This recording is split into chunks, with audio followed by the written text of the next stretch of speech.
Hare Krishna, Hare Krishna, Krishna Krishna, Hare Hare, Hare Rama, Hare Rama, Rama Rama, Hare Hare, Hare Krishna, Hare Krishna,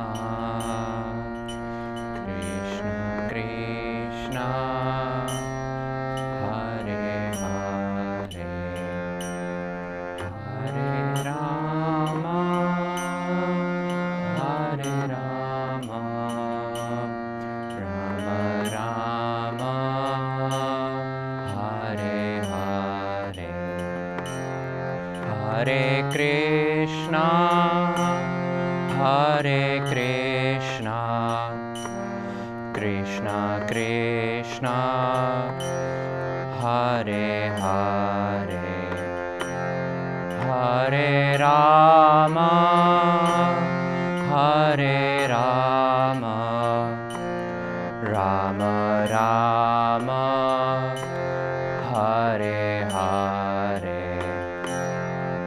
Hare Krishna, Hare Krishna, Krishna Krishna, Hare Hare, Hare Rama,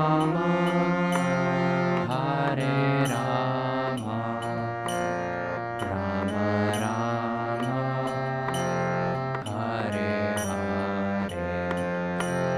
Hare Krishna, Hare Krishna, Krishna Krishna, Hare Hare, Hare Rama, Hare Rama, Rama Rama, Hare Hare,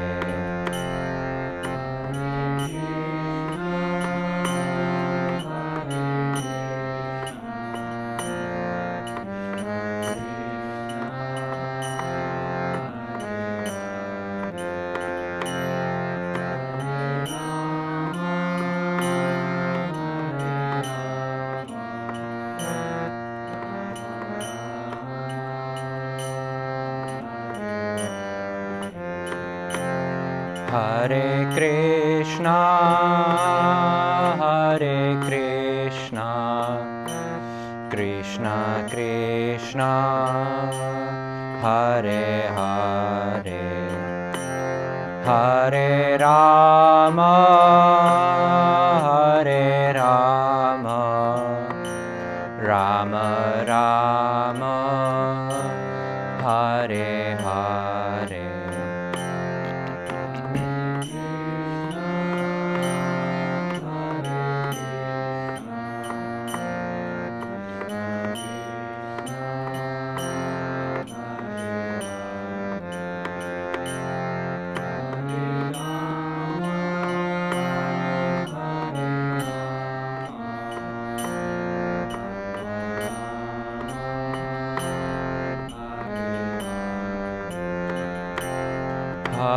Hare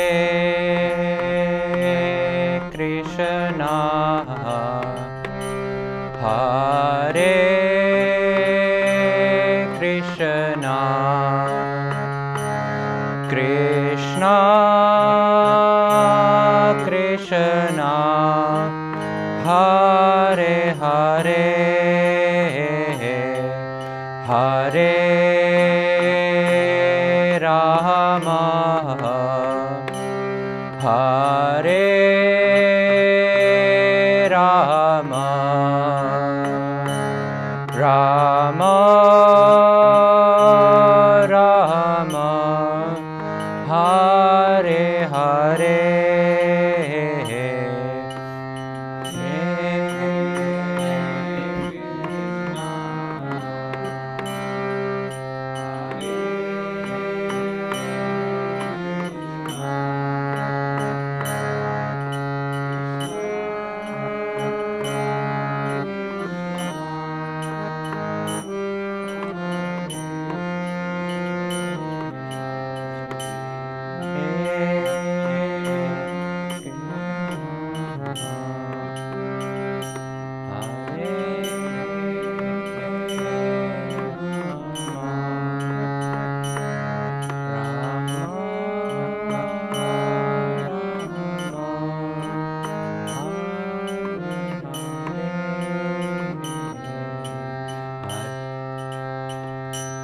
Hare Krishna, Hare Krishna, Krishna Krishna, Hare Hare, Hare Rama, Hare Rama, Rama Rama, Hare Hare,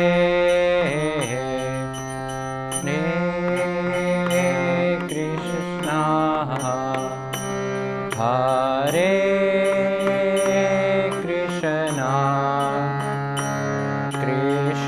Hare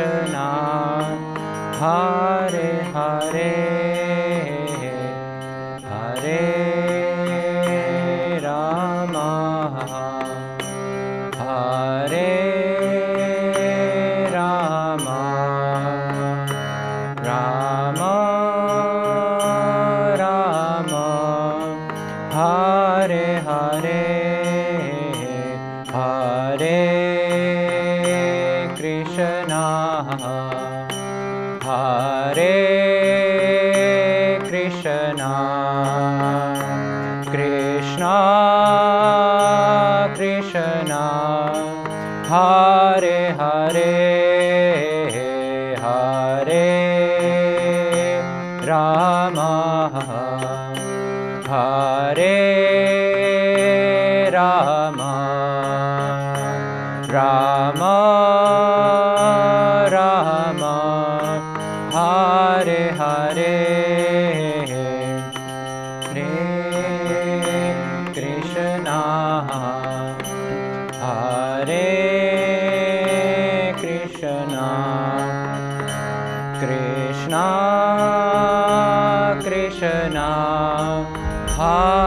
Hare,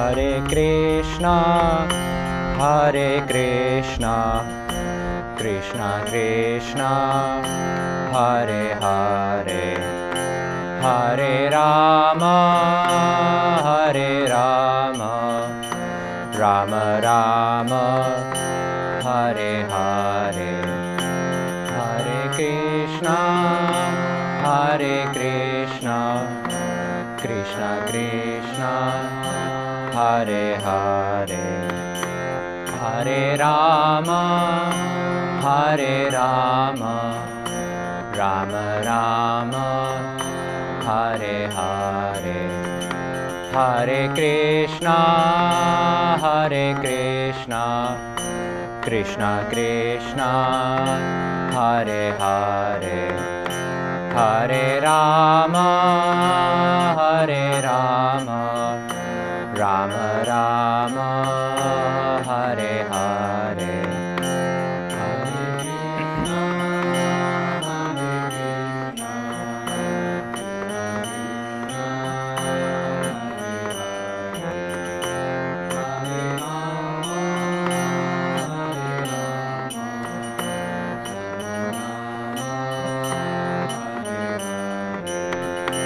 Hare Krishna, Hare Krishna, Krishna Krishna, Hare Hare, Hare Rama, Hare Rama, Rama Rama, Hare Hare, Hare Krishna, Hare Krishna, Krishna Krishna, Hare Hare, Hare Rama, Hare Rama, Rama Rama, Hare Hare, Hare Krishna, Hare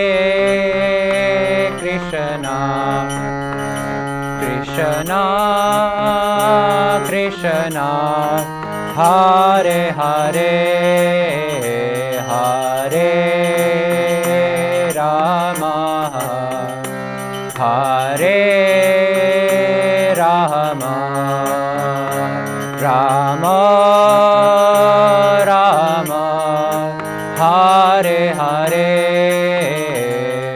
Hare Krishna Hare Krishna Krishna Krishna Hare Hare Hare Rama Hare Rama Rama Rama Hare Hare Hare Krishna Hare Krishna Krishna Krishna Hare Hare Hare Rama Hare Rama Rama Rama Hare Hare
Hare Krishna Hare Krishna Krishna Krishna Hare Hare Hare Rama Hare Rama Rama Rama Hare Hare Hare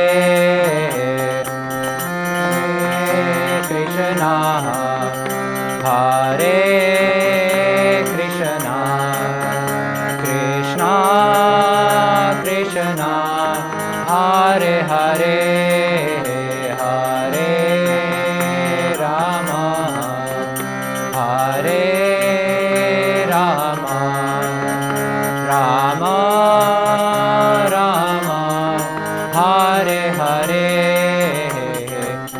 Krishna Hare Krishna Krishna Krishna Hare Hare Hare Rama Hare Rama Rama Rama Hare Hare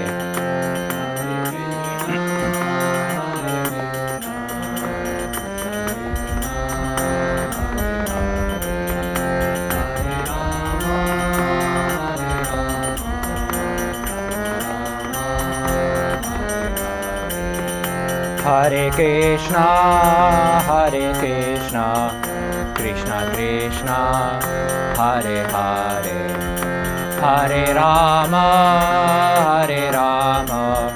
Rama Rama, Hare Hare, Krishna, Hare Krishna, Krishna Krishna, Hare Hare, Hare Rama,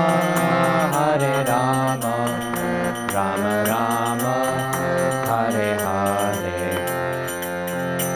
Hare Krishna,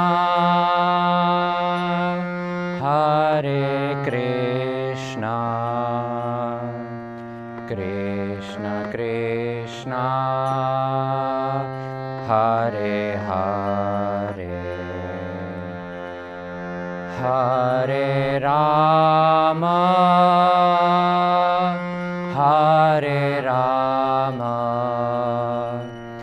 Rama Rama, Hare Hare,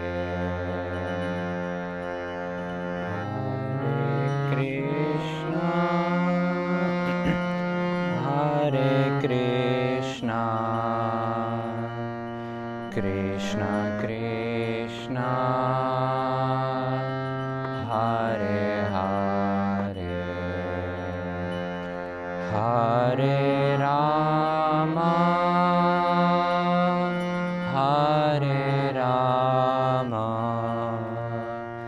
Rama Rama, Hare Hare. Thank you very much. Thank you, Prabhu Vishnu Prabhu. Jai. Okay, so thank you for coming. Thank you for coming first time. Is this your first time in the temple itself? Oh wow, amazing. How are you finding it so far? I don't know if you managed to look around upstairs or not. Uplifting and peaceful. Ah. Yes. Thank you. So all that I had mentioned. That's nice, that's great. So we are in part 2 of Perfect Question, Perfect Answers, second part of the book. And we will do a recap, but just for recap purposes, the schedule that we were discussing. So on Thursday, we covered the basis of inquiry, this idea of first understanding the foundations of what it means to have a spiritual search and what it really looks like. And then also, just to go chronologically in the book, in order of the book, the first chapter of PQPA, or Perfect Question, Perfect Answers, is about who or what is God. And we talked about Krishna being the all-attractive. And today we will talk about spiritual living, because quite a few of the chapters in the middle section of the book are talking about how to live a spiritual life, or what it really means to live a spiritual life in society today. And so we'll look at the worldview of a spiritual practitioner and then a bit of the focus and practice that we may have. So just a quick recap. The first thing that we spoke about yesterday was about how the quality of our questions determine the quality of our life. The types of questions we ask determine the direction of our life. If we ask questions about what's on TV, chances are our life's direction is just going to be based on what's on TV. But if we're asking deeper, meaningful questions of life, deeper, meaningful questions of what's happening around us, then chances are that we're going to look into a realm which is beyond the surface of what the earth is about. And then we start introspecting and looking at our spiritual questions. Something like an existential confusion. Questions like, who am I? Why am I here? And what's my purpose? Or what's my future? Trying to find meaning to what we're doing, why we're doing it, how we're doing it, as opposed to just going to the office 9 to 5 or working our job, and then 5 to 9 we just Netflix and sleep with a bit of food in between. And then we talked about how when we have these sorts of questions, these spiritual questions, there are two things we can do. We can either take no advice and just continue living life, or we can find guidance, find the right guidance. So what would happen if we took no advice? We'd go into confusion, we'd have more questions, maybe then we go into a crisis, and then eventually depression. Because we're living a life where we're thinking, I don't know what my purpose is, I don't know why I'm doing what I'm doing, And then eventually, if we don't get the questions answered, then we'll feel stuck, we'll feel blocked in our own life. But the alternative is that we get right guidance. And when we get the right guidance, we get clarity, we get purpose. Because now we've got a direction in our life. So that can lead to awakening and eventually happiness. And we spoke about very briefly about how there's three types or three aspects to look for when we're looking for the right guidance. One is somebody who knows us, loves us, and can help us. Somebody who knows us because they understand our situation. Somebody who loves us because they actually have our well-being in mind. They actually care for us and they actually want our best. Our best interest is in their mind. And somebody who can help us because, let's be honest, we've all had experience of somebody who's just giving unsolicited advice and has no idea what they're doing, what they're saying, why they're saying it, but they're just thinking, I'm just going to say X, Y, Z because I think it makes sense. But then, you wouldn't ask your mum for remedies that a doctor's meant to give, right? But the mum's always giving the solutions. Except the better solution. Better solutions. And so we entered the book of Perfect Question, Perfect Answers because this book, although it's a small book, it's described as having so many of the fundamental questions of spiritual life and it's answered in such an amazing and perfect way, as it's described, as the title says, that the person, Bob Cohen, who was receiving the instructions, receiving the knowledge, he felt that all his questions, all his doubts were answered. And so hopefully through that journey, through the course, we can also get some of these questions answered. And if not myself, then I'm sure some of the other people in the room can also help with that.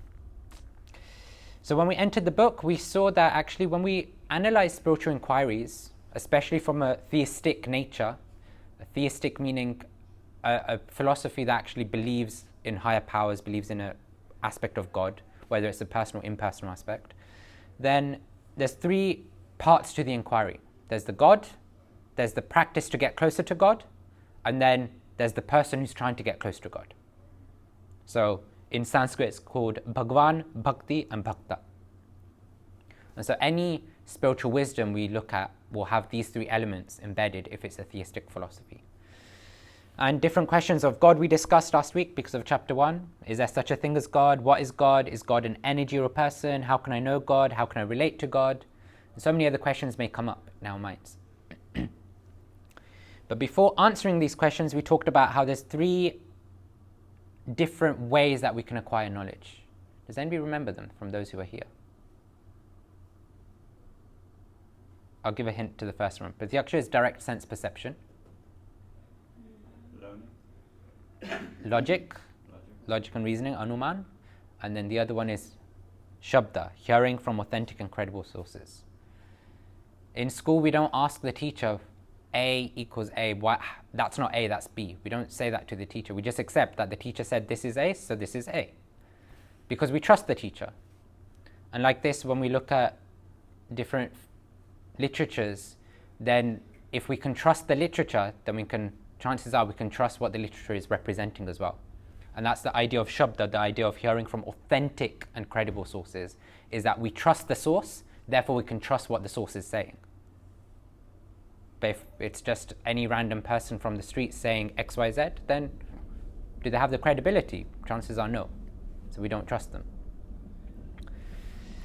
So then I'll kind of whiz through this actually. Then we talked and focused on the name of God around the world. Different spiritual practices, different religions have different names for God, but they all have perfection in what they're trying to describe. Like in Christianity, you have Jehovah or Yehovah, this idea that when you translate it, it means supreme being. And that's a perfect name for God, because God is the supreme being, but it's an aspect. Same in Islam, you have Allah, which means God Almighty, the Almighty Lord, the all-powerful one. It's an aspect. It's a feature of God.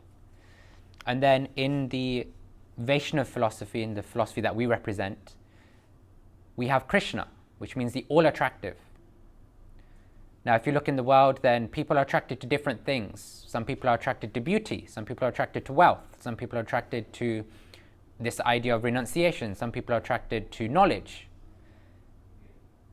Everybody is attracted to something, and the all attractive means, by definition, that they are basically the epitome, the topmost thing that people are attracted to. So no matter what you're attracted to in the world, in some way you're attracted to Krishna. And we talked about how this is Krishna. And the funny thing is, I didn't realize this until literally today. That picture is right there as well, just inverted. I didn't realize that until I looked at it today. But yeah, here, let me just put this up. This is Krishna here, described as a blue boy with a peacock feather in his hair, always wearing a yellow dhoti, with a flute, which you can see here. And this, according to the Vedic literature, is a description of what Krishna looks like. And then we talked about how anybody who is trying to progress in spiritual life, they need to develop spiritual taste.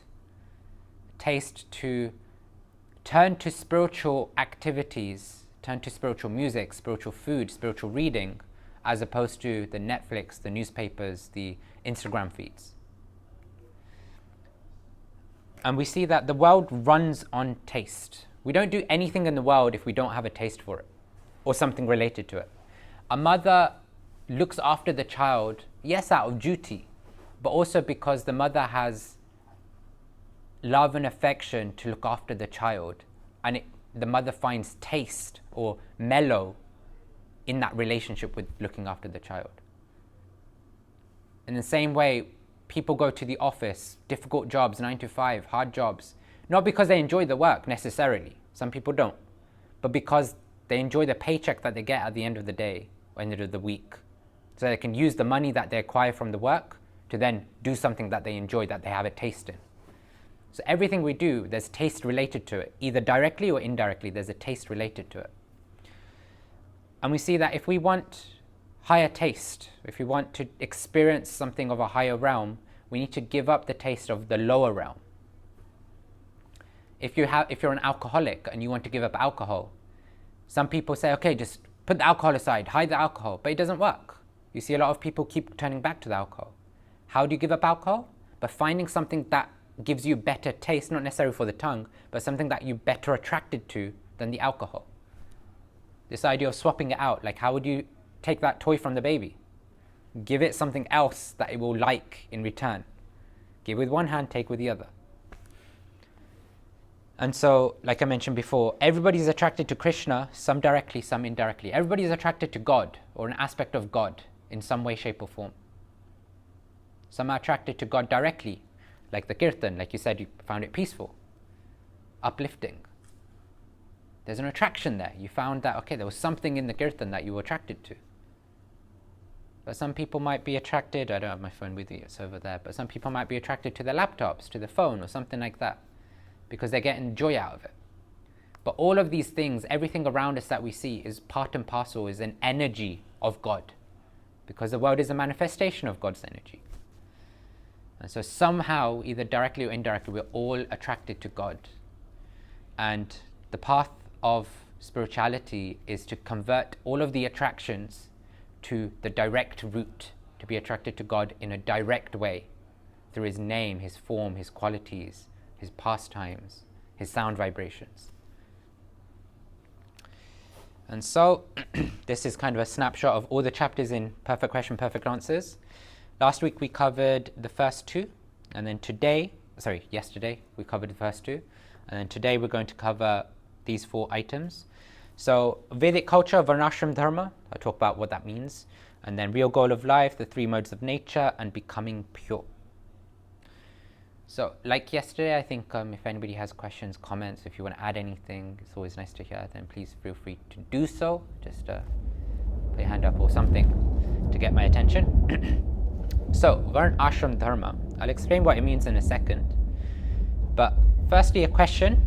What makes a society of humans? What do you think makes a society of humans? Or if I rephrase the question, what makes us humans? Acknowledgement of each other, okay. Consciousness, okay. Harmony, okay. Anything from yourself, Brianna? A collective experience. Collective experience. Okay. So all these terms that we used, do those apply to animals? Not consciousness. Consciousness, not consciousness? Okay. So does a plant feel pain? Pardon? Does a plant like the plants, do they feel pain? So is that not a form of consciousness? Yes. Or Not the same way. okay, but what about the pet dog? They don't feel pain. Okay, so even consciousness is part of animals, But right? consciousness is not pain. So how would Consciousness is where you are able to understand that you're a spiritual being. Okay, interesting definition. So it's interesting because when we turn to Vedic literature, but it's actually mentioned in many philosophies, there's something that we all do which is animalistic, but there's only one thing, as you're describing as consciousness, but this idea of higher inquiry. Animals and humans, we all eat, sleep, mate, and defend, as you can see here. Right? Eating, we eat, the animals eat. What's the difference? We eat at a table with a knife and fork. The animals just eat with their claws or hands or whatever, or with the mouth directly. But we do the same eating. We just do it in a more elaborate, so-called way. We all sleep. We sleep on a bed. The dog will sleep on the bed next to you, on the floor, on the couch, wherever. Or if it's a wild animal, then out on the tree, on the bins or something like that. We all mate. Humans, nowadays, if we're cultured, we like to mate behind closed doors, but animals, wherever. Right? But this idea of relationships is there. Or if we're civilized, then we will say, okay, let's get a ring on the finger. Let's get married. Then there's defending. We have our own house. In America, you have a license for guns, for pistols, all these things. Why? For self-defense. Somebody trespasses on your property, you're ready with a gun. Or you're ready to okay, what they're going to do? Are they going to do something dodgy? Call 911. In the UK, it's 999. But we're ready. We're ready to defend our area. And what happens when you go into the streets at night where the dogs have marked their territory? Barks. Because now you're trespassing in their home. So they're also ready to defend. But what separates us is that it's not just consciousness, because actually every living entity has some level of consciousness, just to varying degrees. But it's the fact that our consciousness has the ability to inquire about things that are not from this world. Dolphins and chimpanzees can do the same thing that we do in one sense. We want to cook our meals. We want to use our intelligence to make our eating, sleeping, mating, defending better. Chimpanzees do the same thing. There'll be animals that are trying to break the nuts and just with their hands and their teeth. But a chimpanzee can be smart. It goes, okay, I can't break it. Let me get a rock and smash the rock against it, because a rock is harder and a rock can smash the nut open. What do? We do the same thing, pestle and mortar, right? We just got a pestle and mortar. They just find a natural rock, we use a pestle and mortar. Or nowadays maybe there's machines that do it, I don't know. But we do the same thing, just to enhance our eating, sleeping, mating, defending. But what makes us humans is when we start inquiring about spiritual topics. Because that's something that no other life form can do. And before I go there, in Sanskrit it's called Atato Brahma Jignasa, the ability to inquire into the real nature of the self and the highest spiritual topics. And when we do that, then we find that there's 3 layers of identity. First is the gross body, the physical body that you see, like my skin, the muscles, the bones, etc. Then there's a subtle body, which is the mind and the intelligence. The thing that we can't see but we can experience because we have thoughts, we have feelings, we have emotions, but you can't see them on the body. The emotions might come out, the thoughts might come out, but in and of themselves you can't see them, you can't perceive them because they're subtle. But then the Vedic literature describes that there's a third aspect, which is the soul, which is our true essence, our real self. And it's described that anything that we experience in the world affects the gross body and the subtle body, but the soul is never affected by it in the sense that it doesn't get harmed, it doesn't get contaminated by it. The soul is just going through the experience.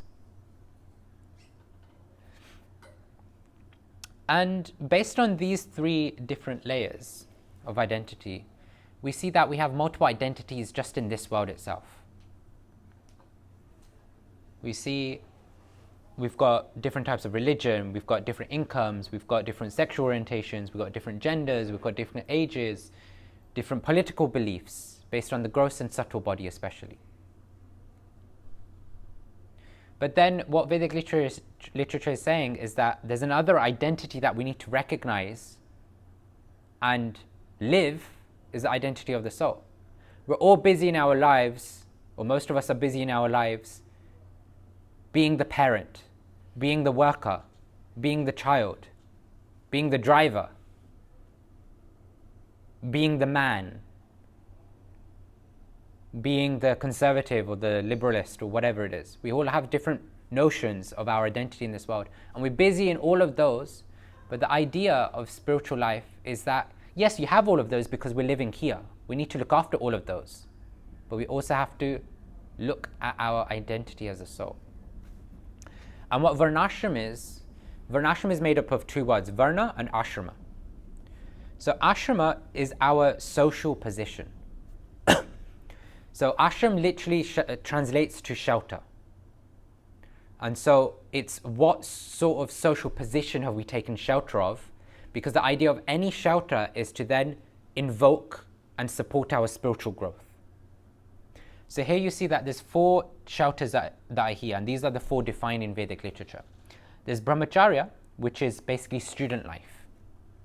So when we're young, we take shelter of student life, even in modern society, because that's the time period to grow and learn and understand the world.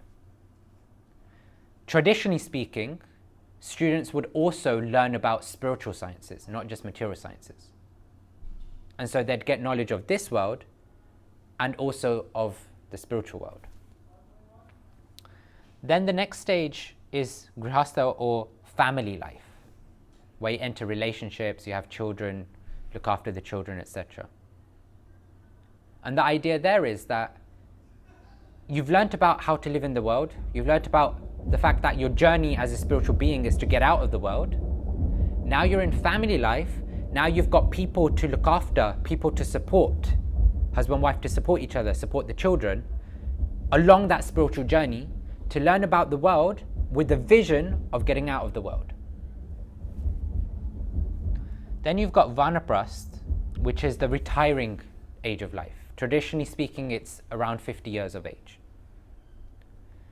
At that time, what happens is that for many years, for about 25 years on average, you'd spend in family life. And then now you're retiring from family life because you've handed over the reins of the house to the children. Now they're grown up, now they're about to enter their family life. So now you can take a step back and focus on your spiritual growth and focus on supporting other people in their spiritual life. Starting the steps. So you might stay with family, but you focus more on spiritual life instead of the tap that's leaking. You go, hey Xavier, my son, the tap's leaking, can you go sort it out?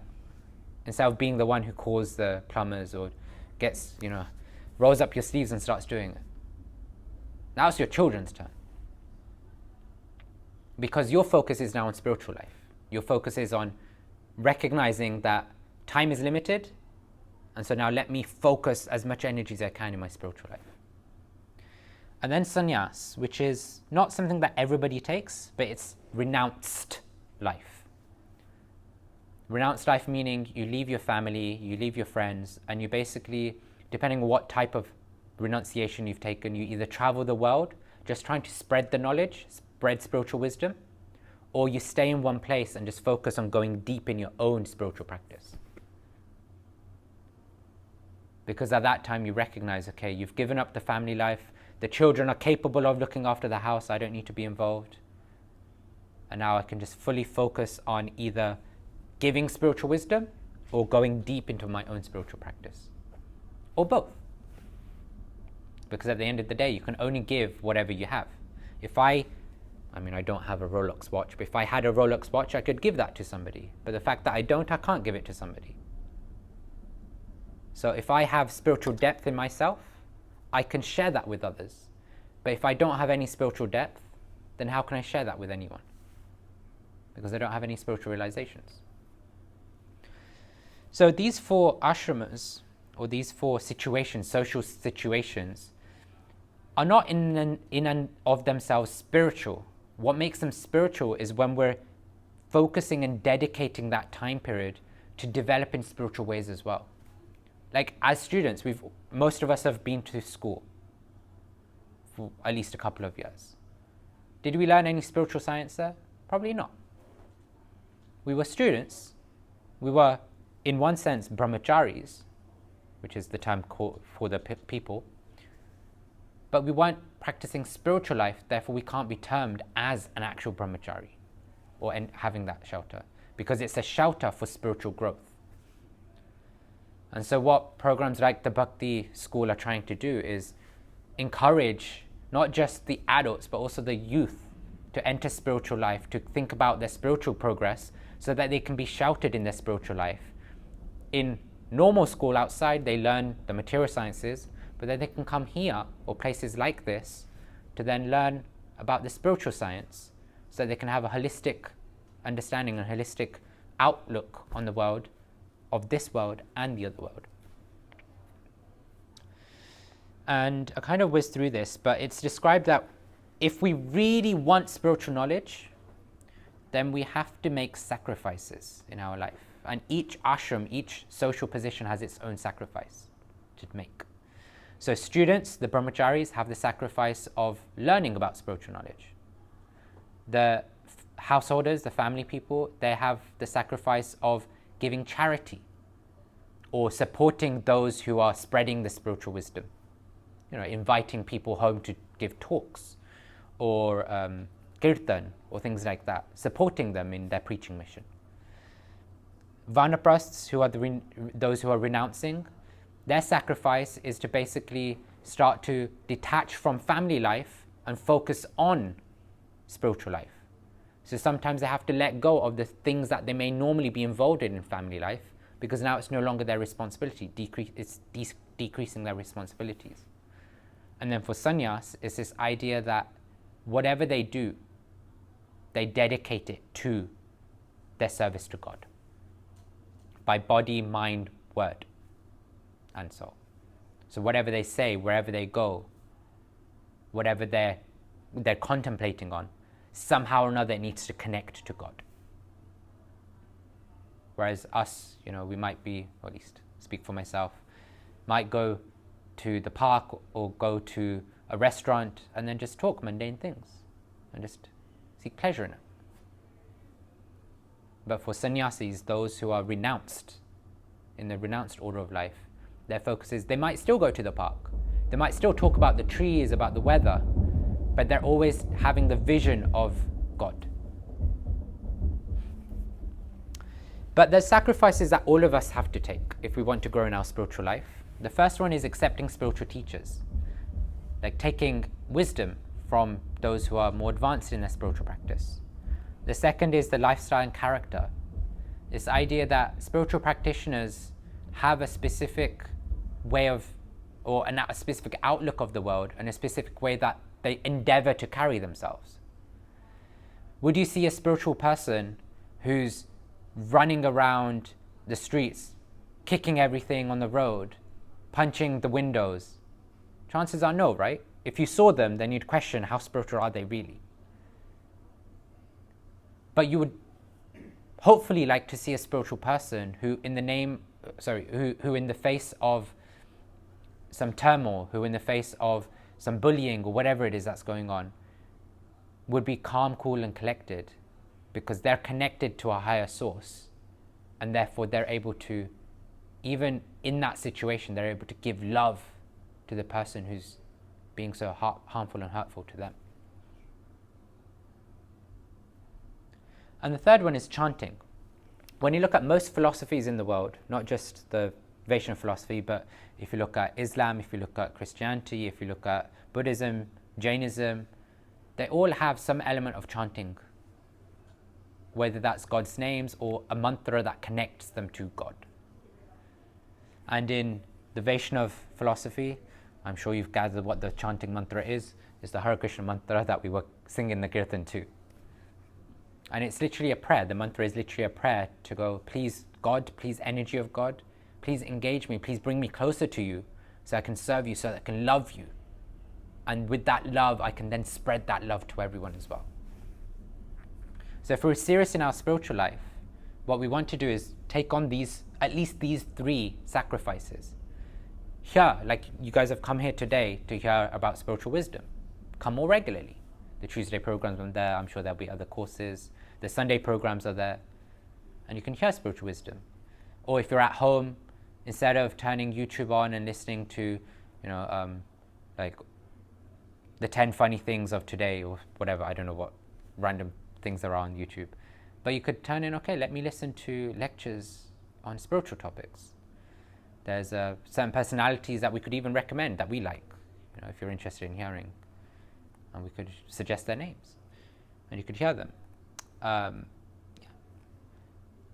then looking at what makes a spiritual person spiritual, looking at the qualities that they have and trying to imbibe those qualities. And then ultimately, if we get time, 10 minutes, meditation, mantra meditation, to chant on the holy names of God, and that can help. Even 10 minutes goes a long way. We'll come to the bank account analogy later on again. So that was ashrams, that was shelters. But the term was called varnashram. And varnas literally means like our personality or our character traits. And it's described as 4 varnas, 4 character traits. And these are categories basically. So there's brahmanas, kshatriyas, vaishyas, shudras. And on the right hand side you see kind of examples of modern society, modern day career or job titles that people have.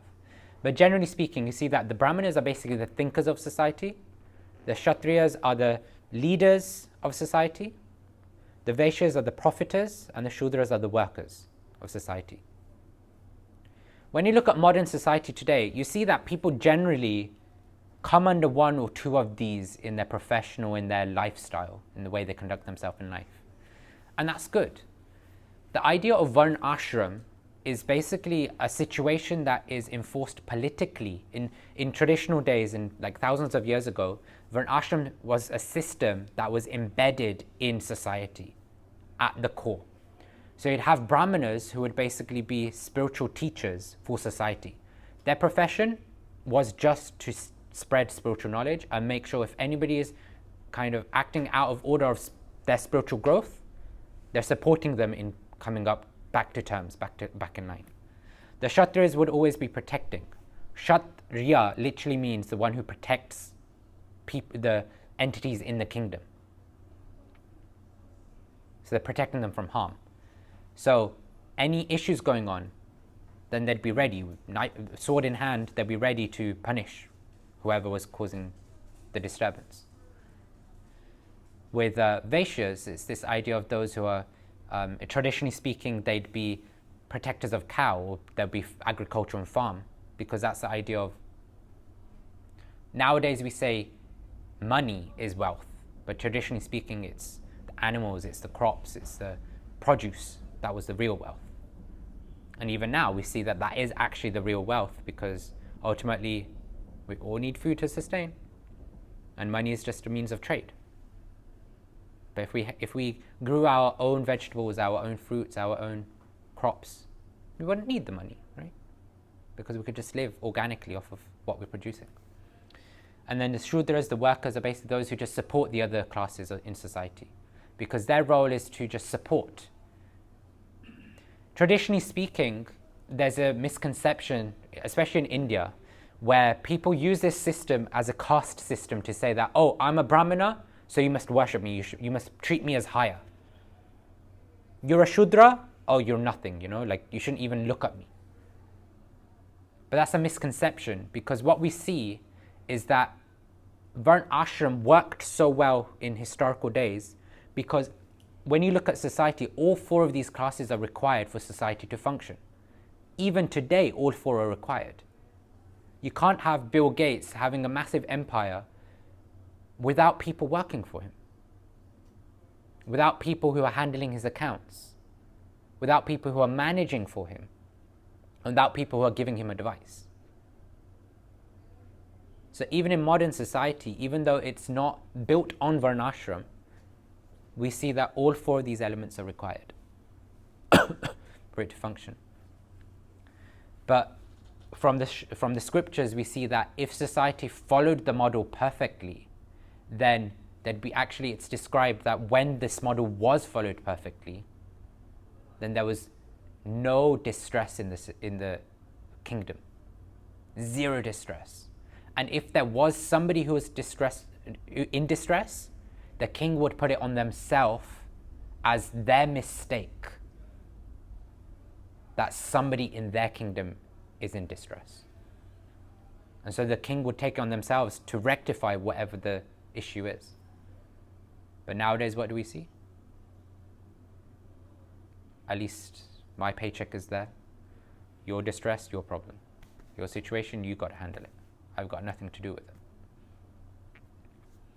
And I won't go through this, but if you guys want to take a screenshot, then that's perfectly fine. But this is kind of just a breakdown of the 4 Varnas and how it basically translates into modern society. And the idea behind Varnashram and the reason why it's brought up is that we all have specific psychophysical natures. We all function in specific ways and unique and individual ways. I function differently to Sudipta, to Xavier, to Saurabhi Kunj, to Mariana, to I thought I'd remember Anshu, Anjan. Jan. Okay. Tomorrow you should. Yes, hopefully. I apologize. For some reason, I just can't connect with the word. But yeah, I apologize. But yeah, we all have different psychophysical natures. So we all are wired to think differently, to work differently, to express ourselves differently. And so the idea of Varnashram is to situate ourselves based on our individual psychophysical nature. Oftentimes, and actually I'm just going to skip forward. Oftentimes what you see in the world, there's something called ikigai. Some of you may be familiar with it. It's a Japanese idea of finding our purpose, right? Oftentimes what we find is that people who are early on in their career or just finishing university or something, I don't know what job to get. I thought I'd be an artist because I really like art, but it doesn't pay well. So I'm just going to go into IT. The bog standard one that everybody goes into. Because what we're doing is we're looking at one of these segments. What can we be paid for? But the idea of finding our dharma, or finding our situation in Varnashram based on our psychophysical nature, is to balance all of 4 of these quadrants. What we get paid for, what we're good at, what we like doing, and what the world needs. And if we find that perfectly, that's our purpose, our ikigai, our dharma. So many people we find, and even I speak to so many people, that it's like, okay, I'm struggling in my career because it's paying well, but I just don't like it. I just don't like the job. I'm basically doing the job because I get paid for it, and it's really good money. But when you sit down, when you sit back, and you think, hang on a second, I'm spending more than 1/3 of my day in the office doing the work I'm doing. Can you really sustain your life a third of your life on doing something that you don't like doing? Because how is that going to then come out in the rest of your hours? If you're not happy in your work, chances are that's going to overflow into your relationships. We've all probably seen or experienced or heard of stories where somebody's come home from work because the manager's just told them off like really, really badly, and then they're just getting angry on their spouse or on their kids. And then when they're questioned, it's like, oh yeah, because my boss got really angry today. And it's like, I just had to take it in, and then I just vented when I got home. Because they're not happy. And this happens when we're not in our purpose, when we're not living in our dharma, then our life becomes unstable, and we're living an unstable life, which isn't conducive to our spiritual growth. Because how much can you focus on your spiritual life, which seems so unnatural for many people, because we're used to all these other things, when the other areas of our life are imbalanced? When we look at balance, we need to balance our material life as well as our spiritual life. Or if I go to the identities, if, let's say I hurt my arm and I'm going about my whole day thinking, okay, no, it's just my gross body, it doesn't matter. Chances are my mind is constantly going to go to the pain that I'm feeling in the arm, unless I'm really absorbed in something else. But if I'm not ready yet, then I need to deal with the arm so that my mind can be at peace. And when the mind is at peace, then I can sit in kirtan and just absorb myself in hearing the mantra, in the sound vibration. Or I can listen to the class and just absorb everything like a sponge. Or read a book and really just immerse myself in understanding what are the words saying, how is the book speaking to me. Because the idea is we want to be present, or as Prabhupada would say, become conscious before becoming Krishna conscious. But if things are a mess around us with our body or our situation, how can we be conscious and Krishna conscious when we're not even being conscious of what we need to deal with? So the idea of varnashram is basically to situate ourselves in a position based on our psychophysical nature that can then support us in our spiritual endeavors. Because once we're balanced here, then that balance can then be brought into our spiritual practice. Because then we want to look at the real goal of life. And what are your goals? I have a feeling that most people are going to say spiritual things, but let's go around the house anyway. What are your goals in life, Sudipta? Name one. To find peaceful life. A peace, okay. Marianne? Just calmness, honestly. Happiness and calmness and peace. Happiness, calmness, peace. Okay, Xavier? To spread the light and lead the people back to God. Spread the light and lead the people back to God. Okay, nice. Anjan? Got it right. Oh, you got that. That's good, yeah. I agree with all of that, yeah. Okay. So yeah, see, I knew everybody was going to come out with something spiritual, because you all are in a spiritual mood. So it's nice. But yeah, so oftentimes when you look at people's goals in modern society, it's like, okay, I want to be a millionaire, I want to be a celebrity, I want to have 1 million followers on Twitter or whatever it is, Instagram or Snap. Is that even around? Snapchat? Is that still around? Okay. Mm-hmm. Or these things. It's like that's their goal, right? They're thinking like that's what they think is success in life. And something that we covered last week, which is relevant to this, is there's 6 opulences that are described. So there was a great personality, a great Muni, who had analyzed the term Bhagavan. Bhagavan literally means God, in one sense. And he had analyzed the word Bhagavan, because in Sanskrit it comes from, it's broken down into etymology. And there's 6 factors: wealth, vitality, fame, beauty, knowledge, detachment. And when you look at it, then you see that society, people in general, aspire for at least one of these as their goals or milestones in life. something we can all probably relate to, maybe, is knowledge.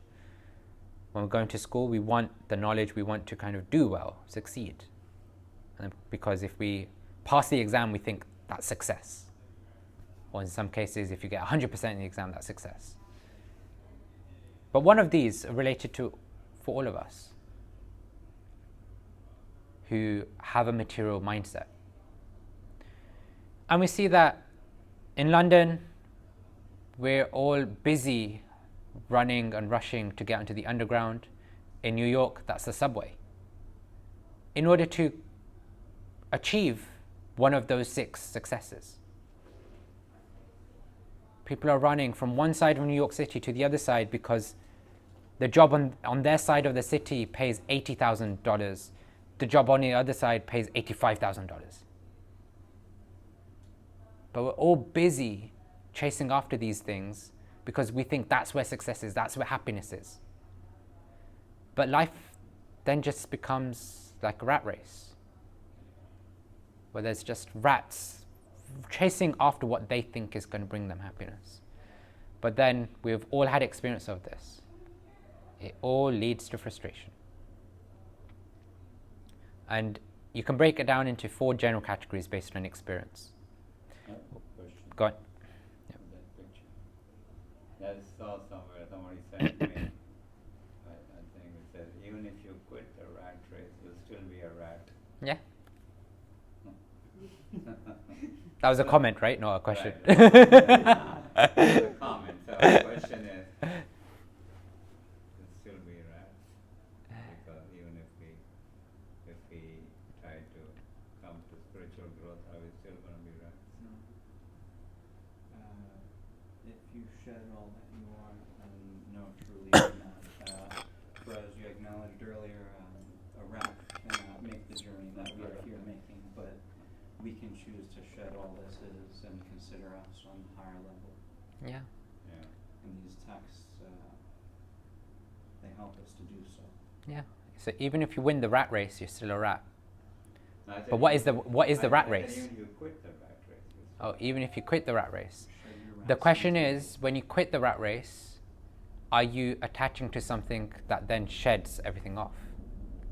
If I go back, oftentimes people have this notion that spiritual life is all about detachment, just detaching from the material situation. When you're focusing on that, you're attached to the idea of being detached. So you're still a rat. But as Xavier will probably agree with me, the goal of spiritual life is to love God. And when you love God, you can spread that love with everyone and everything. And that's when you stop becoming a rat. When you focus your spiritual life on loving God. So, the world leads to frustration because you either get what you set out to achieve. Let's take the example of, many years ago I had a desire of a brand new car. In the US, I think it's quite common for people to get brand new cars, but in the UK, it's not that common. People usually get second-hand. Even the rich people get second-hand usually.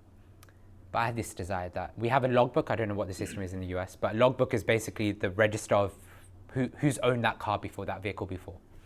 I wanted my name to be the first one in that logbook, at least for one car, you know? So I set out and I was like, okay, I want a BMW, but then it was like, it's out of my budget. So I set for a Mazda. So let's use that as an example, right? I wanted something and I got it. I got it in the end. But I may want something. I may have my original desire was to have the BMW, but I didn't get it. So that gave me some frustration because it's like, I wanted a BMW, but I can't afford it. Second type of frustration is that we still want something. I got it. I got the Mazda. I got some of it, but it wasn't enough. Because actually I wanted better specs. I wanted a more fancier model, etc., etc. I wanted the badge of BMW. So I got what I kind of set out to achieve, but it wasn't enough for me. No, that was the next one. But it wasn't what I thought it was, right? Sometimes we strive for something, but you get it and it's like, oh, I thought it would be better than this. Like, I set out thinking, okay, the Mazda will give me a nice ride. It'll be smooth for the passengers in the back. Like, if my family's in the car. But then we go on a long drive and say, we're not going in that Mazda again. Because it's not comfortable. So it didn't give me what I thought it would. And then the other one that I was saying was, it's not enough. And the fourth thing is that we want it, we get it, but it's short-lived. It's temporary. Sometimes you get everything you want. Yes, this is the perfect model of the phone that I wanted. I have the money for it, everything. I've just got it. It's got everything I need. The best camera in the entire universe. But then, phew, crash. And now it's broken. Or 2 months later, new models come out. Well, I set out to get the best camera in the world, and now it only lasted for 2 months because now there's a better camera out there. So we see this world always brings frustration to some degree. And in the Bhagavad Gita, the world is described as Dukhalayam Ashashvatam. Literally translates to a temporary place which is full of misery. And so when we're looking at goals in life, having material goals doesn't cut it, because it's always going to bring some sort of frustration with it. And when we look at the Vedic literature, there's something called the Purusha Artha, which basically defines 4 layers or 4 levels of knowledge. 4 levels of goals in life. First one, which is dharma, which is righteousness. Second one, which is artha, is prosperity, this idea of wealth or prosperity. Lucy? Yes. Oh, nice. Okay, I've heard a lot about you. Oh, you have? Yes. Sorry I'm late to your class. No worries. Thank you for joining us. A third one is kama, or pleasure. Looking for some form of happiness, but in the world, which is then, as we realize, is short-lived. And the fourth one is moksha, or liberation. So in the Vedic literature, it's described that these are 4 goals of human life. That everybody is basically searching for 1 or 4 of these, progressively. Usually people will come to this idea, okay, let me do what's right. And then when they do that for some time, they realize that, okay, I can't just live my life doing the right thing, because I need to have a house, I need to have something to possess and own. And therefore they go for artha, prosperity, which is economic development basically. And when they have economic development, they're thinking, okay, well, what's the point in having everything if I'm not enjoying it? So then they search out for some pleasures. And when they get frustrated with the pleasures, they go, this is useless, this is stupid, this is pointless, give it up. So then turn to moksha, or liberation. But as we briefly touched on just earlier, life is actually beyond this Purusha Artha, beyond these 4. Because spiritual life is really about prema, which is love of God.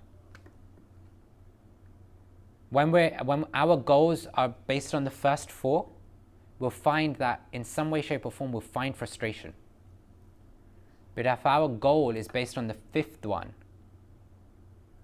the prema, the love of God, then what will happen is that when we come closer and closer to developing that purity in the love of God, we'll find that even the situations in the world won't bring any misery to us in our consciousness. The arm may still get cut, the arm still may have pain, but because our absorption is in loving God, you will deal with it, because you have to deal with it in order to sustain. But it doesn't become the focal point of your consciousness. And how can we develop that love of God? In the Bhagavad Gita, in chapter 4, verse 9, it says, Janma karmancha me divyam evam yo veti tattvataha tyakta deham punarjanma neti ma'ameti. So Arjuna, he says, one who knows the transcendental nature of my appearance and activities does not, upon leaving the body, take his birth again in this material world, but attains my eternal abode, Arjuna. Krishna says in the Bhagavad Gita that if you want to develop love love of Godhead, love for me, for God, then all you have to do is learn about me, learn about my existence, my, as it says here, my appearance and activities. Because what happens, take examples of relationships in this world. If you love somebody in this world, chances are you're going to try and find out as much as you can about them. Because that way you'll feel connected to them. That way you'll feel like there's a relationship. That way you'll feel like there's reciprocation in the relationship. Because, let's take John's example, he really loved the cupcake, or the muffin, whatever it was, on Tuesday, right? Yes. It's like, now I know that. Now I know if I want to please John, I just ask the cook to try and make that cake again. That was And an awesome cupcake. That icing was amazing. And the idea is that let's just give him the cake and he'll be happy, he'll be pleased, he'll feel the love. If I didn't know that and I was just like, okay, I'm just going to give him a pancake. Maybe he likes pancakes, I don't know. Okay. Let's go with A carrot. a carrot. Okay, he doesn't like carrots. Huh? Not so much. I'll give him the carrot then. I'll give him a carrot. And we're like, he might take it because it's like, okay, I'm giving it with love. But he was like, thank you very much for the carrot. I actually took a compliment here the other day in that way. Somebody had complimented my haircut. Oh, And I didn't know how to take it. It's of the temple. When somebody compliments, I actually have tattoos. I conceal all my tattoos. Somebody compliments it. I don't know how to receive that compliment because it's actually my friend Rabbit, who I brought the other day. He's the artist. He had done Oh, all wow. that work. And of the temple, I didn't create that either. She had some doing in that, my mother. But yeah, it's strange to receive a surfaced compliment because it's not really our doing.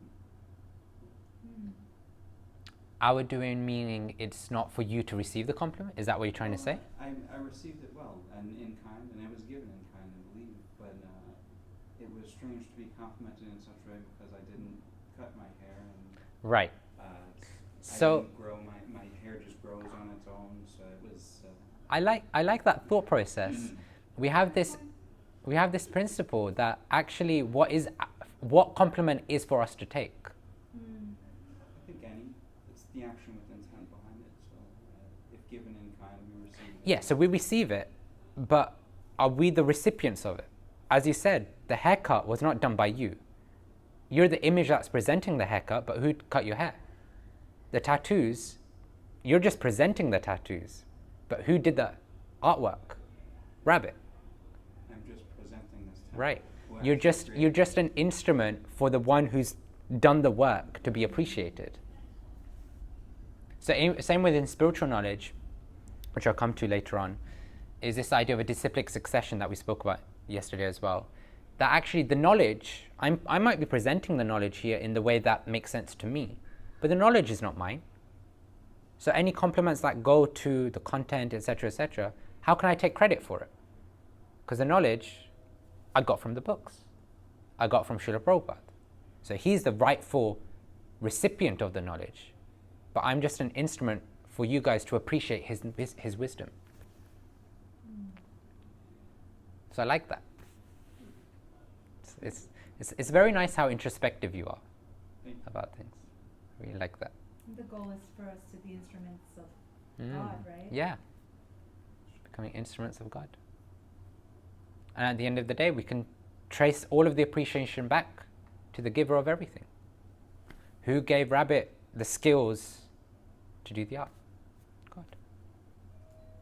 So ultimately, the end goal of all of the appreciation is God. So yes, and we can learn about God, and that helps us grow in our spiritual life. And the Bhagavad Gita is actually an amazing book because in Vaishnava philosophy, it's a foundational study of God's words.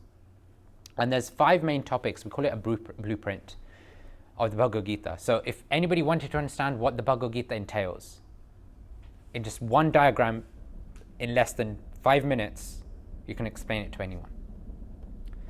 There's 5 topics, but I say that there's a 6th bonus topic, and I'll talk about them. So the first one is, it tells us our identity, that we're a spirit soul, not the body. We're Atma. And what is the spirit soul doing? Well, it's living in this material world. It's living in nature, Prakriti, like the world around us. We're living here. We're living in the body. But in order to live here, we have to do some activities, which is karma. The soul desires to do something, and the body carries it out. But in order to do some activities, we see there's a clock right there, because it requires time, right? If you wanted to clean the house, it takes time. And so the 4th topic that the Bhagavad Gita talks about is Kala, time. How the time factor influences. And then the 5th factor it talks about is that, as we just appreciated God, the giver of everything, there's Ishvara, God, the controller, the one who is outside and inside the world, who's giving all of this. And the 6th bonus topic that I say, I mean, it is there, I'm not making it up, but it's just not described as one of the main topics, is this process of yoga. Yoga, often people understand to be like pranayama, like breath work, or hatha yoga, which is like bodily postures and things like that.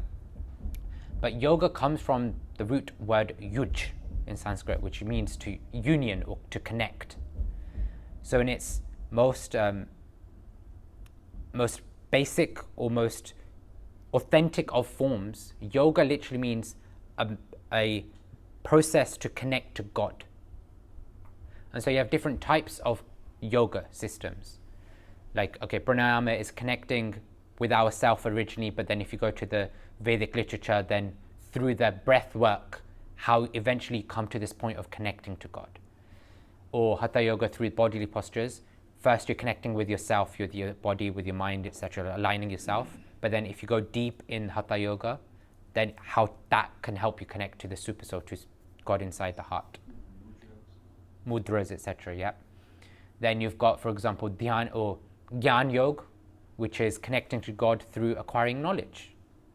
Or Karma Yoga, which is connecting to God through the activities we're doing.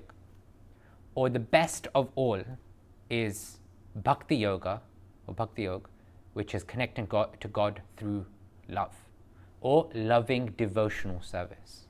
This idea of living your life in such a way that you're always connecting to God in whatever you're doing.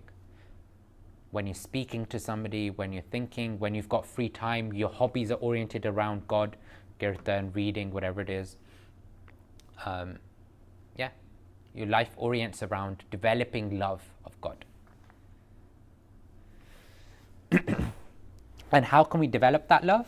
Well, in the Bhagavad Gita, Krishna helps us by saying that we can learn the truth, we can learn about God, the absolute truth, by approaching a spiritual master, by approaching a guru, a spiritual teacher. And he says there's 3 things that we need to do: inquire from him, submissively, and render service unto him. And so the self-realized souls can impart knowledge unto you because they have seen the truth.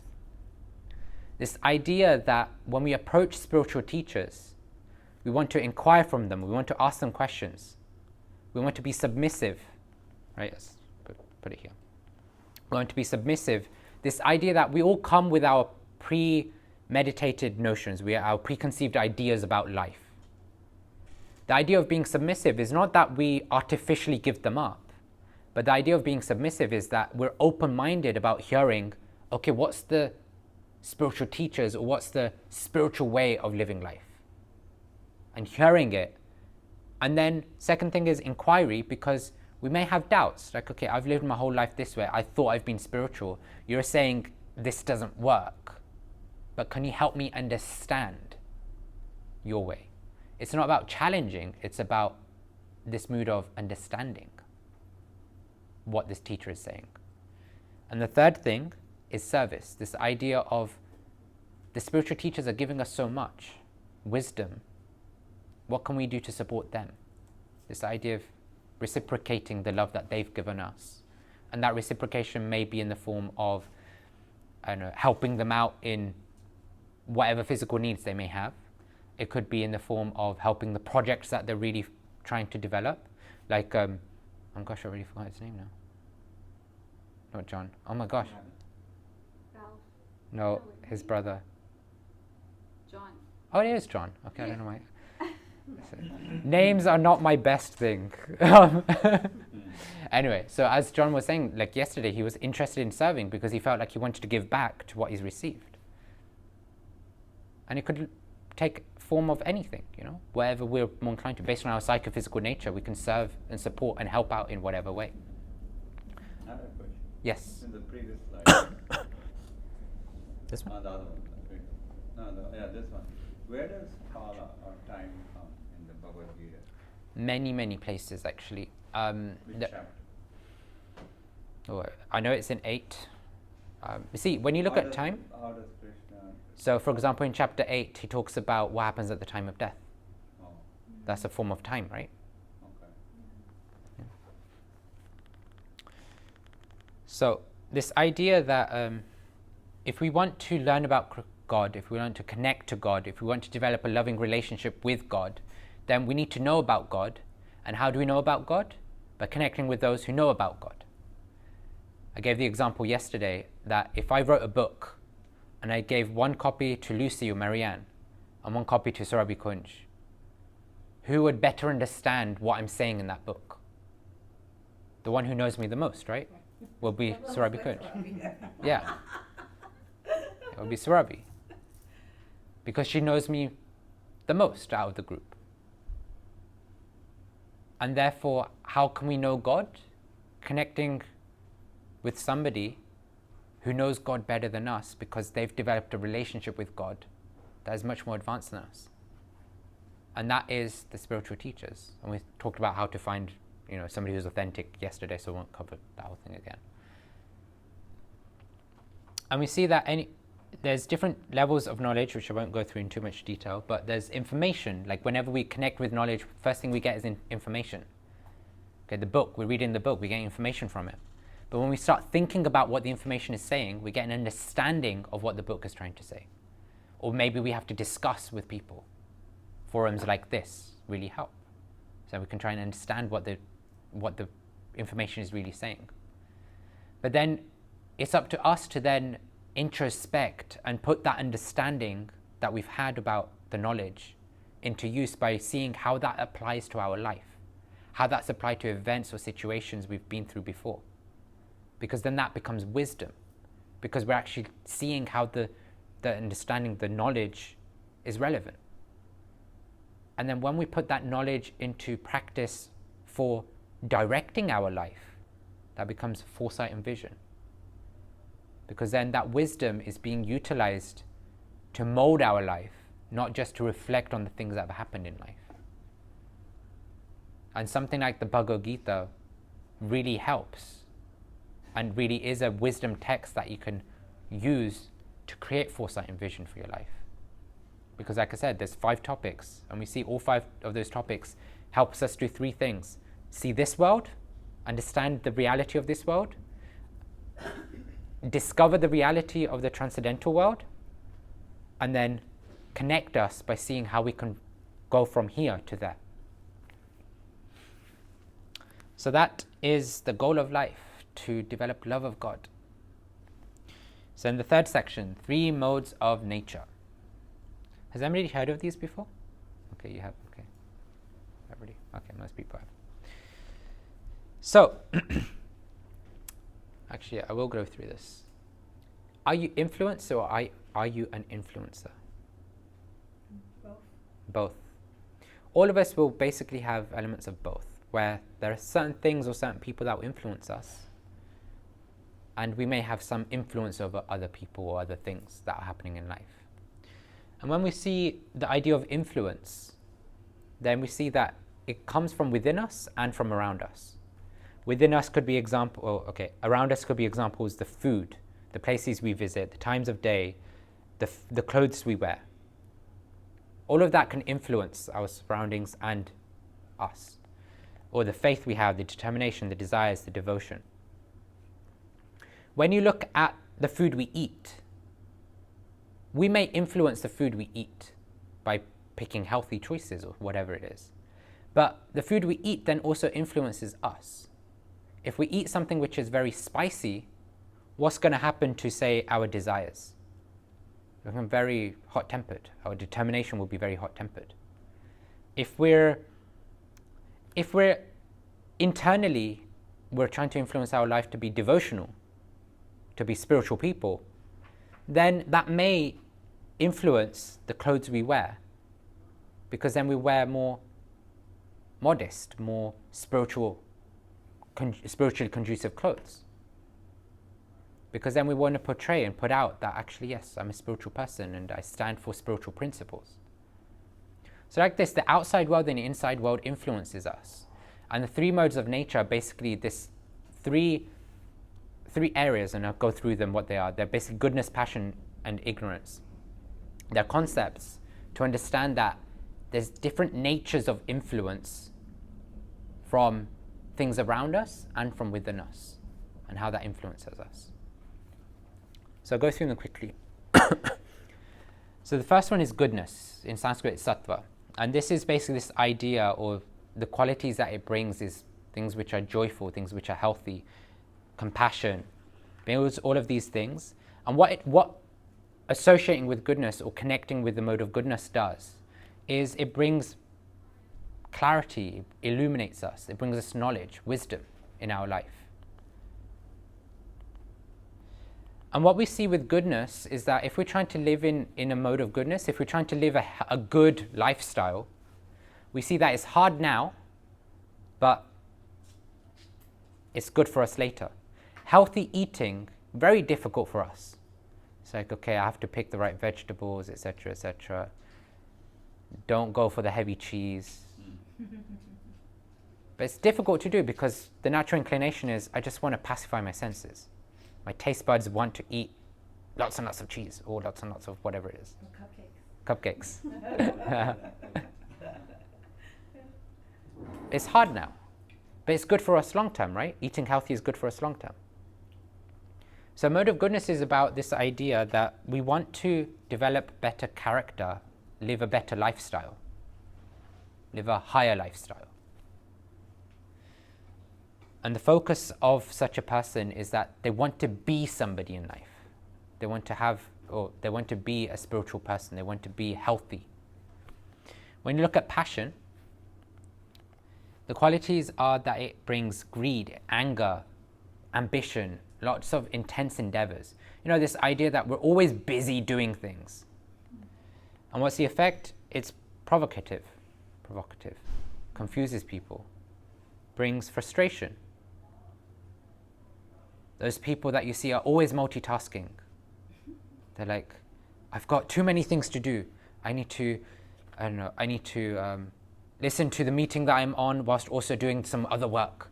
And then they're not paying attention to either. And 50% is here, 50% is there. They think that's what the breakdown is. But when you look at the scientific research, actually people don't multitask. It's just very quick switching. And that switching has its own limitations. Yeah. You actually waste time by doing that. Right.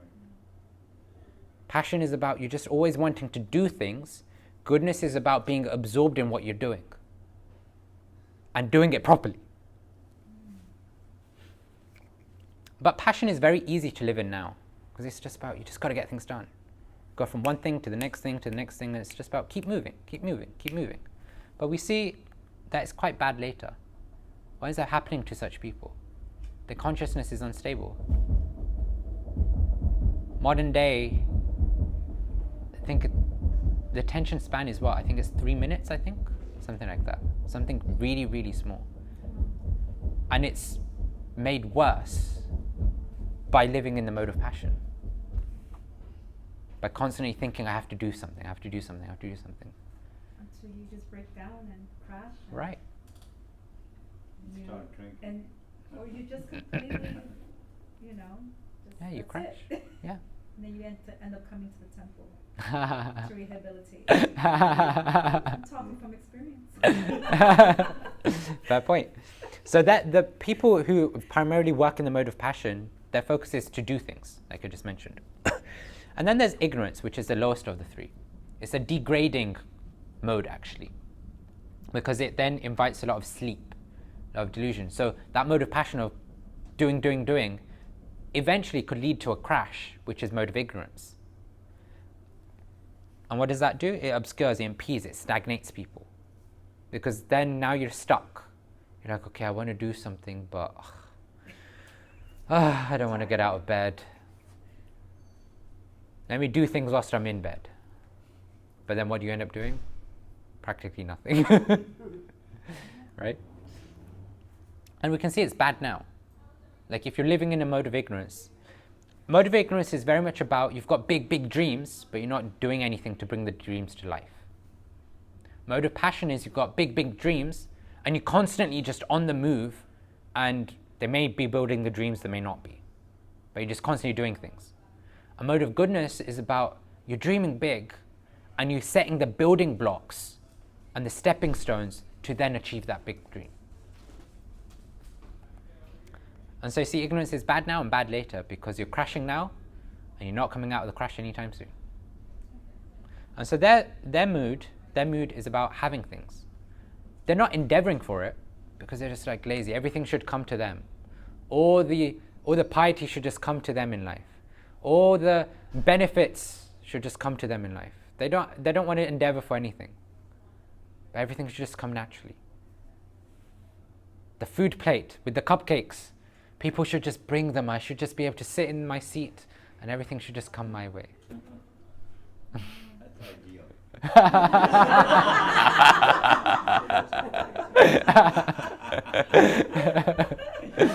We are spoiled here, actually. Until you guys are so nice, you bring us the food. The only drawback of it is that you won't ever learn to make it yourself. So it's bad now and bad later, because then Yeah. once you're out of the building, no more cupcakes. I can't do it. And so when you look at the three categories, there are three divisions, you can say, or whatever term you want to use, but this is this idea of three different layers of how we can live life: in ignorance, in passion, in goodness. Three different modes that we can connect to in our life. Sorry. I just wanted to talk about the slingshot effect, which actually from personal experience with the institution that I was in for 11 years, the military, I reached an obvious point, in retrospect obvious, but while there, trying to walk the path of righteousness and take care of what I see before me, which are my comrades, the companions. But beyond that, you would reach a point of passion. Passion because caught in the grip of all things material, caught in the grip of the mundane, and caught in the grip of I got to make money. I got to feed myself and feed others. I got responsibilities to take care of. But that kind of fades away and it's taken over by material world, and then you're at the peak of passion. I plummeted into ignorance. Yeah. And I am glad to say that by the time I've made my way to the Hare Krishnas, I found my way to goodness. So I'm back. That's nice to hear. That's nice to hear. Glad to be here for it. Yeah, that's really nice to hear. But is it true, like we all come to this spiritual path through some personal tragedies in life? It's one reason why people may come, but not the only reason. There are multiple reasons. Not everybody comes because of a distress. Some people may come because they're inquisitive. Some people may come because they recognize that there must be a God. Some people come because they want something in life, and then they find that God is a means to be able to get it. So people come for different reasons. I mean, do you have to be more blessed, whatever, from your previous lives to come through grace rather through tragedy? If you are grateful for what you have, for wherever you are at whatever time currently, then you know for what you have done in the last rotation. So for any given time in my life, prior to being made aware, I looked around and I was quite ungrateful. But after being made aware and on the righteous path and with acknowledgement of God, I now look around and I'm ever grateful for the times I'm with or without as far as the material goes, because because the soul is sustained through the people I have around me, and as I surround myself with you here and with my family at home, if you're grateful for that, then you know that you've done well last rotation. We can spend our time and our consciousness, like busy our consciousness in analyzing, like, did I come here because of this? Did I come here because of that? Did I come to spiritual life? Did I get connected? Like, how did I get connected? Like, what happened in my last life? What happened when I was a kid? We can do all of that. But what we eventually what we realize is that the reality is we don't know the answer. Because what can our mind really understand? Because God works in so many different ways. There's so many different aspects to consider that God is considering in our life that we can't pinpoint one thing. There's going to be dozens or hundreds of things that has molded our life to be connected when we did, how we did, why we did. And so, as Xavier was saying, if we're grateful, then that's the best thing we can actually have. Be grateful that we got connected in whatever way we did, because everyone has an individual journey, and whatever way we got connected was perfect for us to get connected, because now we're connected. It's like a blessing. Being connected is a blessing. So, these modes we see, life is not just categories, right? Life is not just choose 1, 2, 3. Live in ignorance, live in passion, live in goodness. We live in a mixture of the three. So it's described like a combination of the different modes.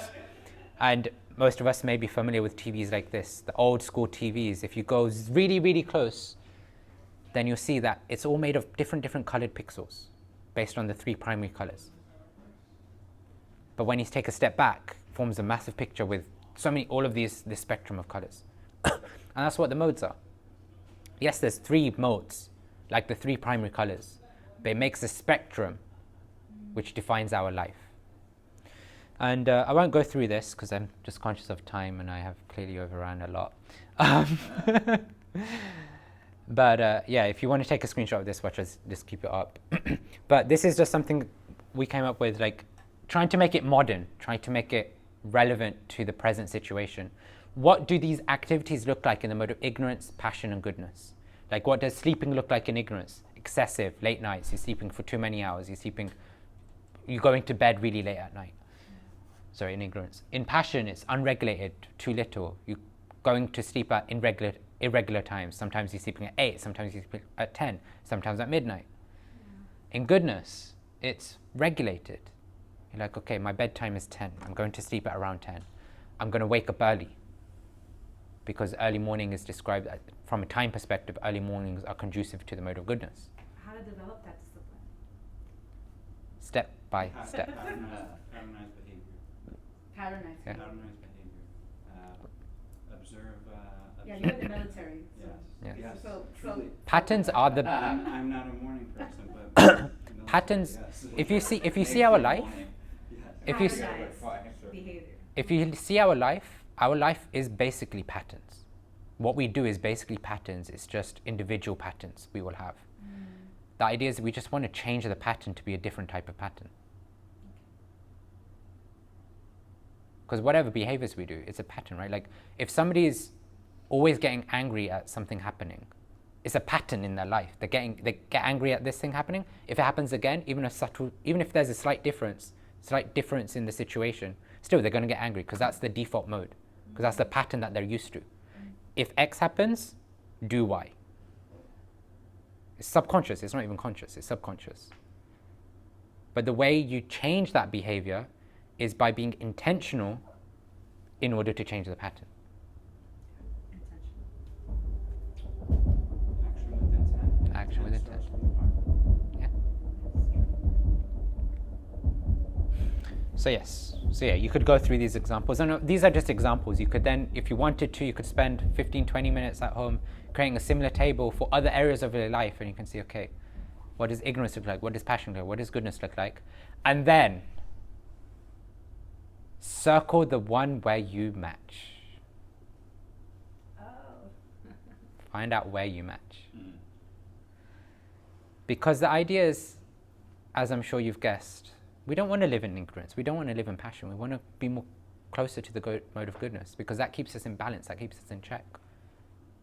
Because goodness is defined as the platform. It's a springboard for success, because when you're living in the mode of goodness, it brings health, it brings achievement, it brings wisdom, it brings happiness, it brings good character. We all have experience of either being the person or having spent time with somebody who has had like 2-3 hours of sleep. They're groggy, and even if they're the nicest person, what do they end up doing? Getting frustrated, angry, annoyed, irritated at even the tiniest of things. That's not them. That's not their character.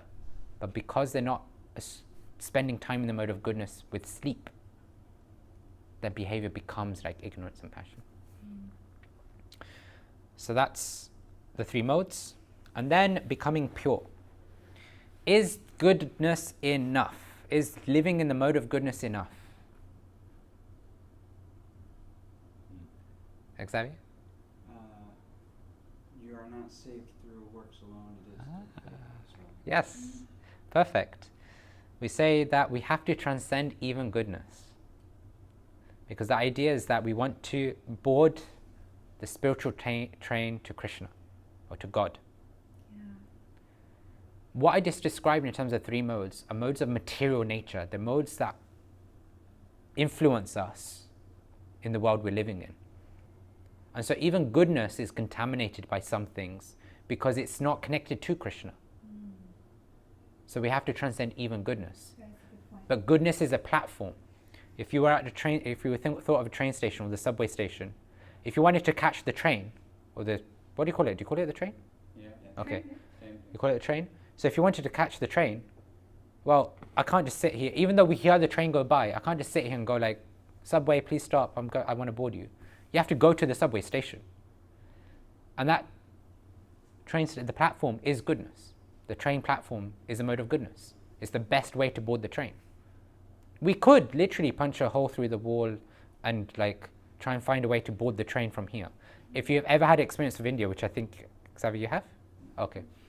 Oh my gosh, Anjan, yes, Got it. I'm sure Anjan Got has. the name. Yes. You could literally board the train from anywhere. From the train track. You could literally board the train from the train track. Mm. But it's not health. Mhm. It's not health and safety approved. Right? You could try it, but it will be like difficult to do. Better you just go to a station and board the train from the station. And that's the mode of goodness. Trying to board the train from Anyway. the random train track in the middle of nowhere is like the mode of ignorance and passion. Sounds like fun. Right? Sounds like fun. Dangerous. Dangerous, but you can say. Ask your legs when that happens. Right? And the train we're describing as pure goodness. You've got goodness, but then pure goodness because it's connecting to Krishna. And then the boarding pass to get onto the train is devotional service. It's this idea of doing things that connects us to God. That's a good one.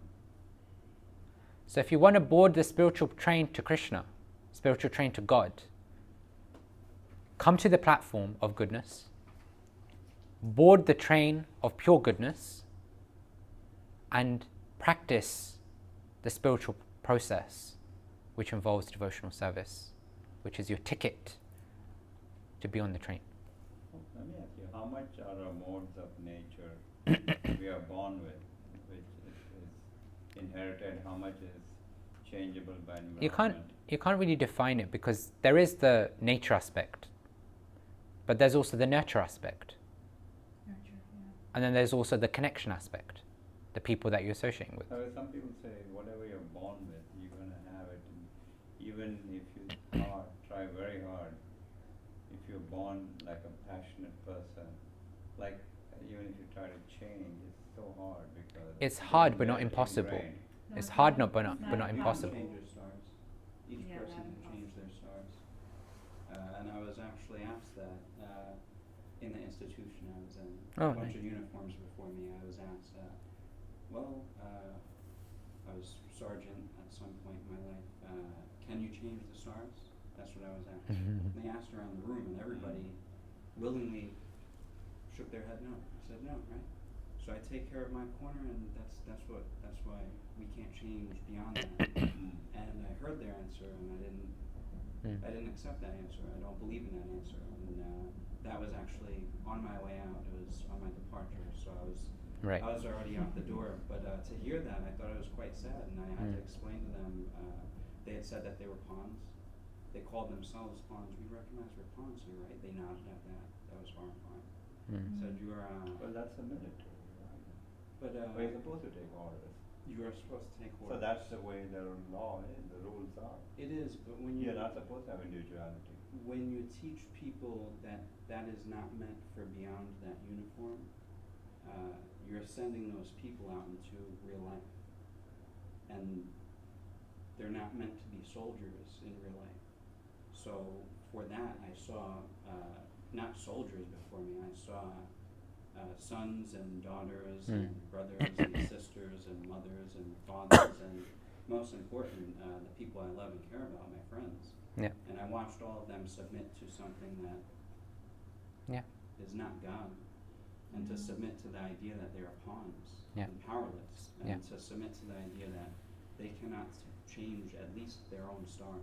Each person has their own stars, and most So, certainly can change. so this idea of change starts with intent. Again, it goes to intent. If you really are intentional about change, depending on what it is, it may be so deeply ingrained that it's really, really hard, but it's not impossible.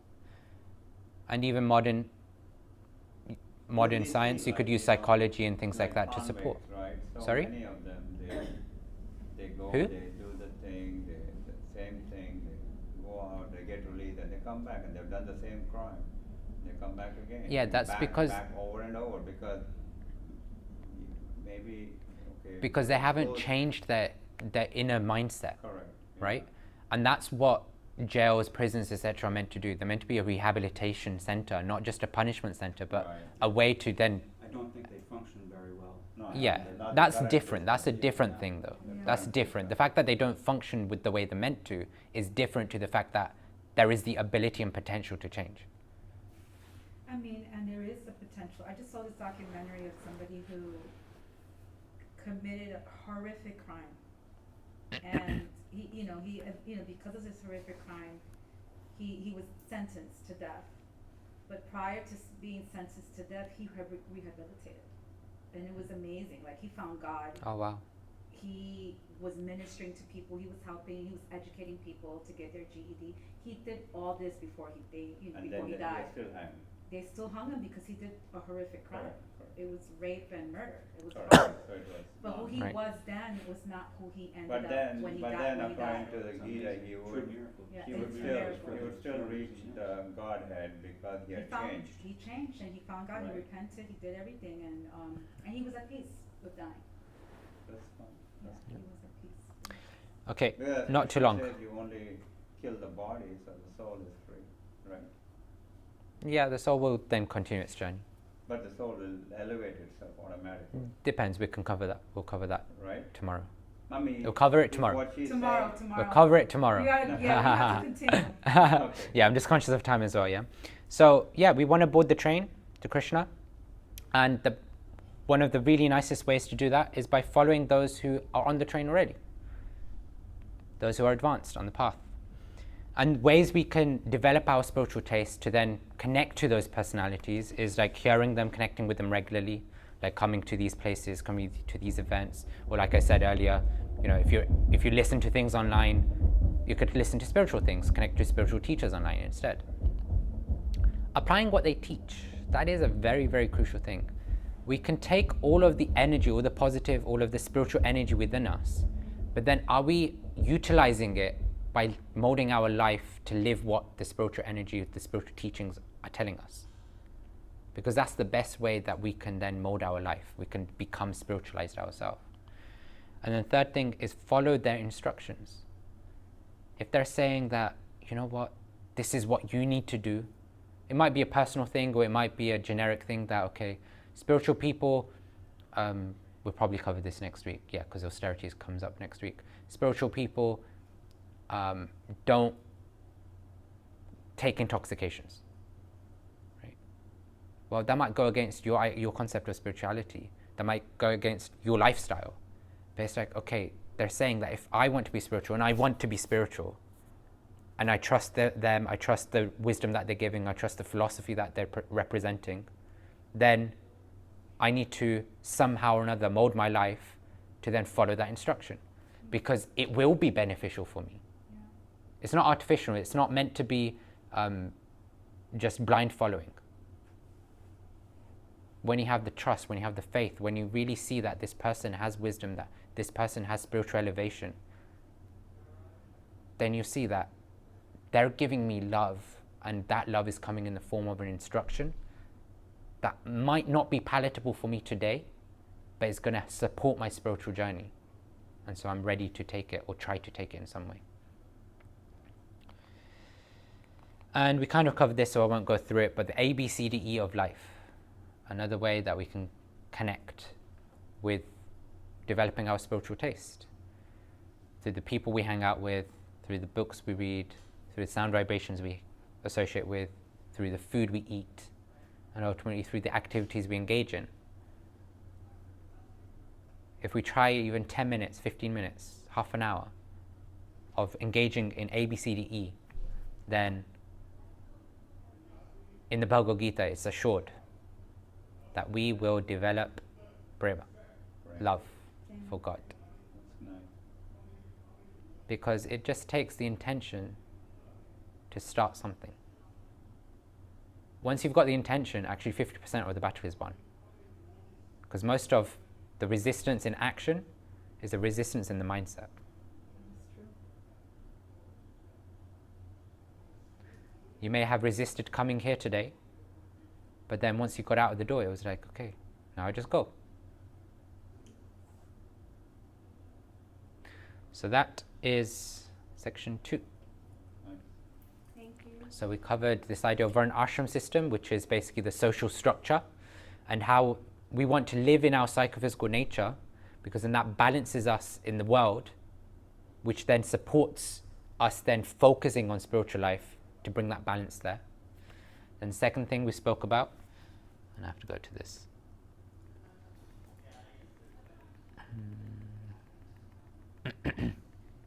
Was goal of life, I think. Hold on. I should just put it at the end. Okay, yeah, so the second thing was the goal of life. We don't want to just focus on being balanced in this world. We want to focus on being balanced and focusing on goals that are transcendental or spiritual in nature, connecting with the love of God. Then we spoke about 3 modes of nature, this idea that we're actually all influenced by the natures around us and within us. And we want to try and cultivate a mode of goodness lifestyle. A goodness lifestyle meaning one which might be difficult today, but we know for our longer term picture it's much more beneficial. And the last thing was becoming pure, this idea that we want to go even beyond goodness, because when we connect to Krishna, then that's ultimately how we will achieve love of God, when we connect everything we do to Krishna. So I will end there. Okay. We can take one question, I think, just conscious of time. We have overrun significantly. So we've gone- Thank you gone for beyond. being thorough. No, that's good. Yeah, very, very nice. I like the recap. Like the from recap? Yesterday, it helps Yeah. a lot. Yep. But there's one thing, I know we all say we have to resist intoxicants where even regular coffee and tea is included. Sometimes it's very hard to. Takes time. We'll cover that tomorrow. Right? It takes time. We'll cover it tomorrow. Yeah. It Us- takes time. It's a process. Took me a year. It's not easy. Austerity comes tomorrow. So we'll It's intention, right? Yeah. And Yeah. it's also, its intention is also putting it into practice. Right, Yeah. Like, yeah, I told you my process. right. I didn't think it was ever possible. But once, you put it into practice, you see the benefits. Yeah. For sure. Okay. Thank you very much. Thank you. Thank you. Shaijan. Hare Krishna.